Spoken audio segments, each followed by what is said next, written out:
know Jesus Christ? Yes, they did. Did they hear what he said? They did what he said. They wrote down what Jesus said.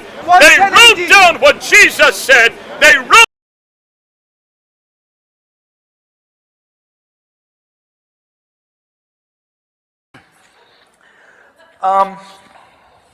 Okay, so in the Gospel of John, Jesus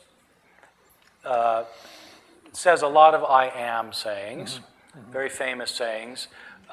Before Abraham was, I am the way, the truth, and the life. No one comes to the Father but by me. I am the bread of life. I am the light of the world, etc. These I am sayings. And at one point, of course, he says, the Father and I are one. So my question to you is, do you think the historical Jesus really said these things? I think most of these things were not uttered as we find them by the historical Jesus. I think most of these things were not uttered as we find them by the historical Jesus. So I suspect we don't have too much difference on John. My view is the Gospel of John is a horse of another color altogether. It's a different genre.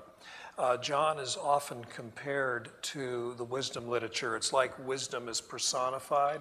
Chokmah, Lady Wisdom, or in Greek, Sophia. She wanders the streets. She calls out to people. She does things. Well, nobody would read that and think, oh, did you see Wisdom going down the street the other day? Nobody would think that as a literal person. What is mysterious to me about John is that once you say that and say, okay, perhaps we should interpret the I am statements as he is confessions, he is the light of the world, he is the way, truth, and the life, he is the bread of life, a confession of the Johannine community that likely generated that version of the gospel. About the time you think John is a gigantic parable, and then along comes a scholar who says, you know, it's loaded with historical details also. And so that's what makes John so tricky. There is a Society of Biblical Literature section devoted to John and the historical Jesus, chaired by a scholar named Paul Anderson.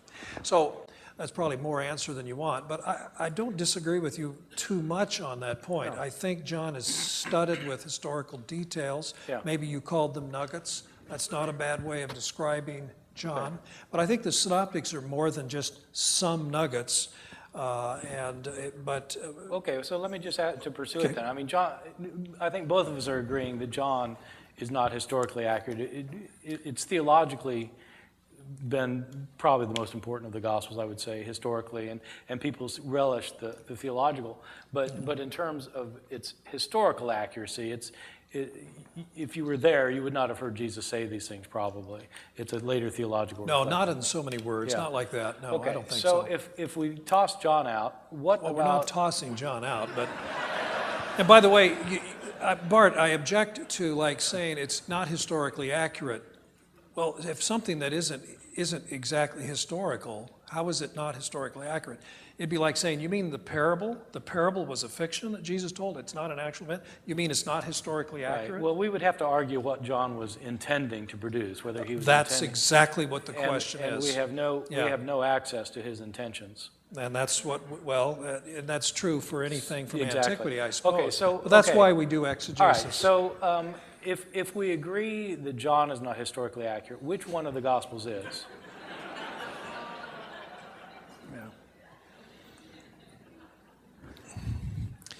All right, no, you have said that Jesus didn't say, okay, you are not going to use John as a blueprint for writing the historical life of Jesus because you think it's metaphorical. So, to sum up, it is now widely agreed among New Testament scholars that Jesus himself, the historical individual, did not think of himself as divine and did not teach anything like the later doctrine of the Incarnation.